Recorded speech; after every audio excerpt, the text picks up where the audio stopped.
Solche! Wir warten lassen die deutsche Briten und Europa wegkontrollieren! Europäische Union! Warte! Aber ich habe einen Plan! Lasst es ihr uns behaupten, dass ihre Wirtschaft ist Siebrische! Wir werden ihre Briten glauben, dass sie einen Maschine sei Angst. Das ist ein brillanter Plan. Diejenigen Reasoning es bei eine billige Goldbaren Gaben von Karte Pisse gemacht.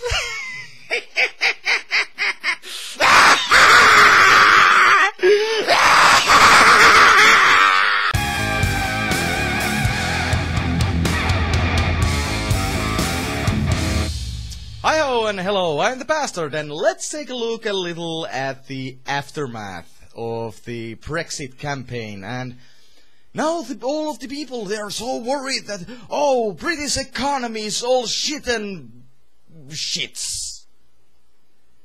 And they're like, oh no, I'm having regrets. I'm having so many regrets now that we left the European Union. No, you don't.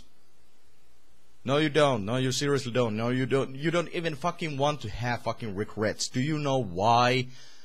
Do you know why the fucking British pound pummeled as much as it did? It's because of the fucking bankers. That's a fucking simple reason for it. You are just going to be fucking fine. You don't want to regret your fucking decision. You don't want to have this second, let's see, what's it called as? Second referendum or what the fucking ever. You got out. You should be proud of it. And basically, right now, what the European Union, what the world wants to sell you, the superpowers, what they want to sell you, the bankers, what they want to sell you is that, oh no, you made a terrible fucking mistake. So you should be regretful right now. Let's have second fucking referendum or what the fucking ever. No.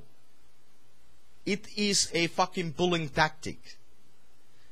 And I want to give you a penny for a fucking thought.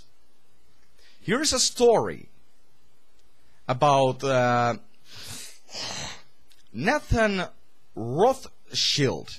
I'm not sure if I pronounce this guy's fucking name right, but this was a Jewish banker who lived in let's see, what was it in 19th century, in 18th century, 17th century, basically. And he had this big fucking plot how to take over the British Empire, how to take over the European Empire, how to take over the fucking American Empire, and everyone, every fucking single bitch out there coupled this shit up. I will be leaving the link down to the description box so you can read it yourself. This is from Wisdom Square, and and I used to hear about something about this back at my days at school. There was this one guy who just went into different fucking country and said, oh, your economy is shit now, your money is basically fucking worthless. And they all gobbled it up like a fucking soup. They were like, oh shit, our economy is shit right now. Oh man, we are so doomed. Even thought it was nothing more but a made up fucking lie in order to buy out all of the fucking can't remember the word for it, all of the stocks, to buy out all of the fucking stocks. But people still believe that fucking lie. And right now, you are being fed a fucking lie. Britain, United Kingdom, of England, you are going to be A-OK. So let's go into this story. Think it's possible to steal everyone's money on the planet and control all the nations? Well, in 1913, someone had this idea and thought it was possible. And guess what? It came true. Remember what we talked about in the last article, the goldsmiths a long time ago never intended for the public to find out about their secret. Fractional reserve banking. In the world wrong hands, this invention is more powerful than a nuclear bomb. It has the ability to completely destroy a nation. Think back to your own history class when they talked about the Great Depression. Or better yet, think about the year 2008, or most recent recession. How many people did you know personally that suffered and had to struggle? Good point. It affected everyone in the whole nation equally. Well, except for the extremely wealthy, that is. See where I am going with this? Still not sure if the Federal Reserve is all that bad. Well, there's only one way to find out. Let's take a look at the history and actions of a Federal Reserve since their conception.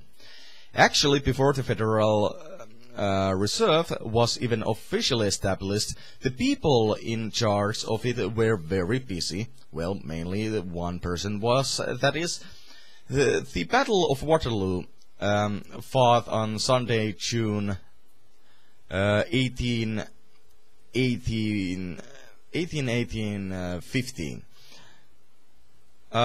June of 1815 in present-day Belgium. Then it was a part of United Kingdom of the Netherlands, but Napoleon Bonaparte set his eyes on capturing it with his Imperial French army.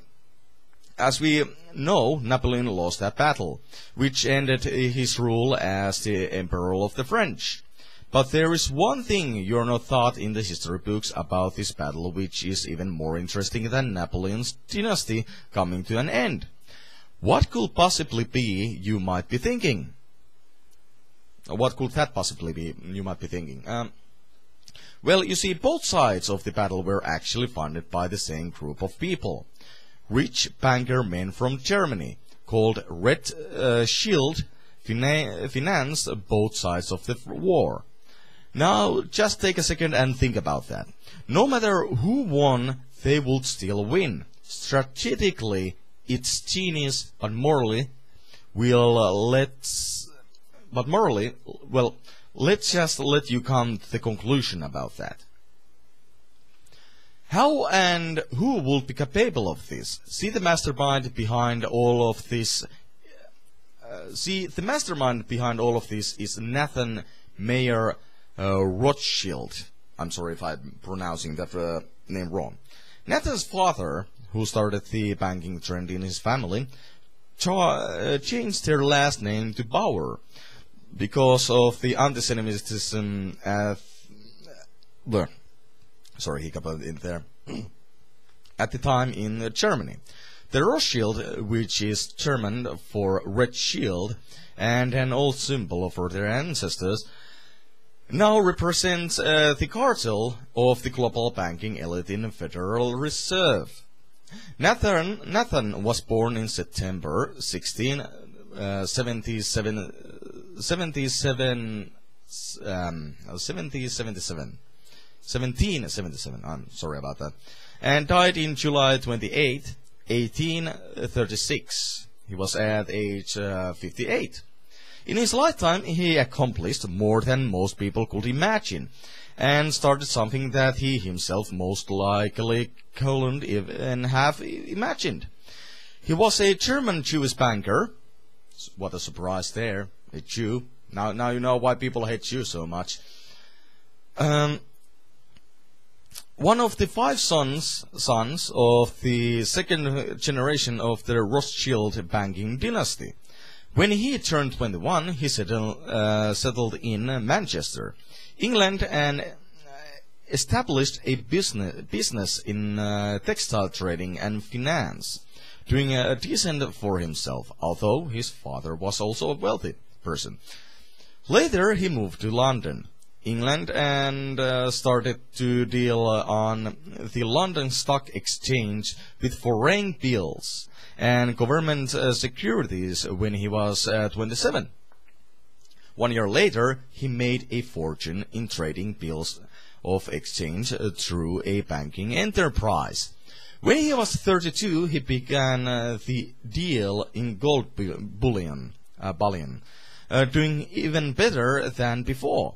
At age 34, the year 1811, 4 years before the Battle of Waterloo, he began loaning money to pay for Wellington's troops, Napoleon's opposing force, and started later secretly began loaning money for Napoleon's troops. His four brothers helped coordinate his activities across the continent, and the family developed a network of agents, shippers, and couriers to transport gold and information across Europe.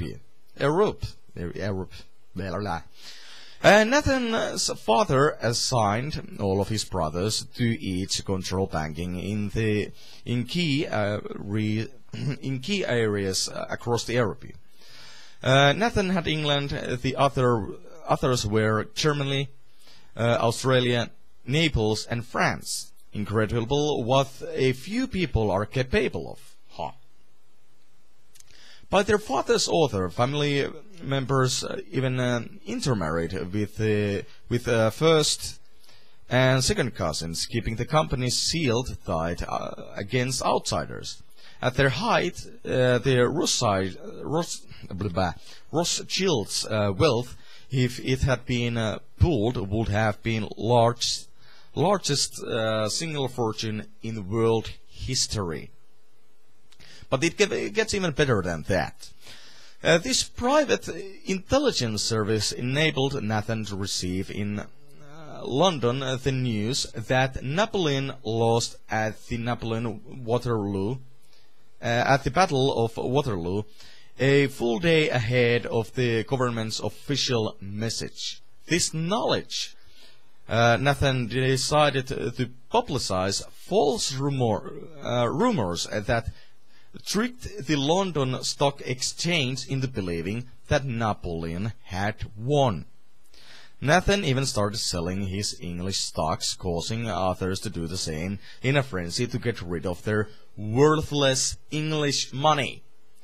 The resulting stock market crash enabled Nathan Rothschild's agents to buy up the London stock market dirt cheap and seize control of the Bank of England right before the London found out the truth about the battle.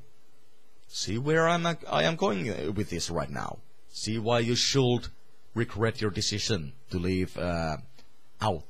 vote out of the European Union. One can only imagine how many people had hard-earned savings, and lives were destroyed because of this.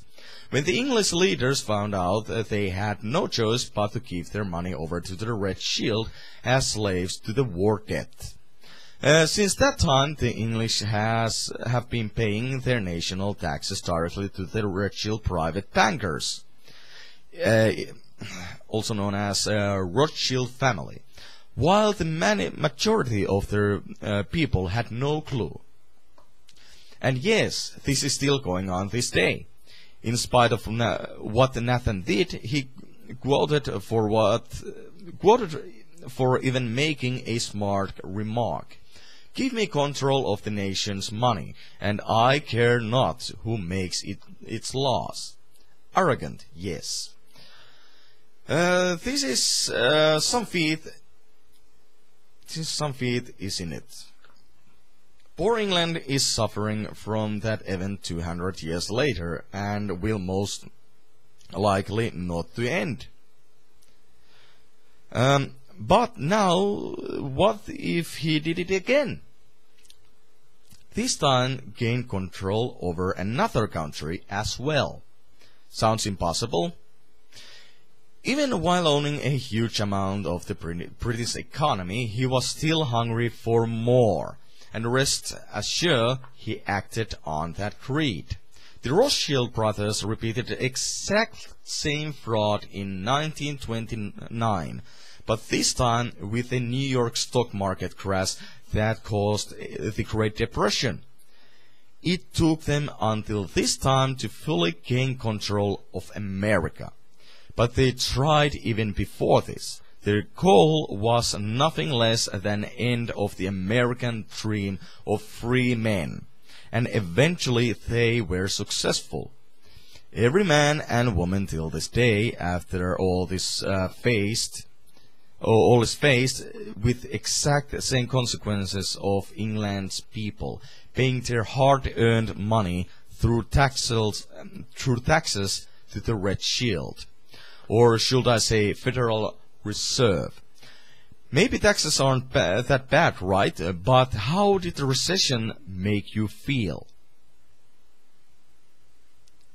And that is my story to you today, my good British people. You right now, it is obvious that the European Union is just bullying you. This is a simple fucking scam act, a pulling tactic, to make you feel bad about your fucking decision. If this story didn't open your fucking eyes, then nothing will. You will be ignorant. You will be stupid for fucking ever. Open your eyes right now. In a year or two, you will be just fine as long as you get your fucking politics in order. And you know what? Even right now, your politicians are getting your politics in order. European Union, it can't leave without UK. And they are still going to have to do business negotiation with UK. So the basic tactic that you can do right now, how you can bully European Union back, is that you will say that okay, our economy has crashed, well, you have to pay us more money while you keep the same prices on yourself. When the European Union comes to ask you for your quality items, and they say, oh, your economy is shit right now, so you'll have to pay us more, well, we will pay you less than it's truly worth, just say, okay, you say that our UK money, the British pound, is worth, let's see how much it was. Oh, this much? Well, we'll just have to amplify it, don't we? You want to do business with us, don't you? Meanwhile, you keep the exact same prices in United Kingdom. You keep exact the same taxes in United Kingdom. In no time, and in no fucking time, the British pound will be back to its own old fucking value, and maybe even fucking higher. But that will only happen as long as you don't buy into this fucking lie how UK has fucking crash burned like a fucking Zeppelin. Don't buy into this lie. Your economy is just fine. I'm the bastard. Rate, comment, favorite, subscribe, do what the fucking ever you like. See you in my next video. And Brits, don't be dumb.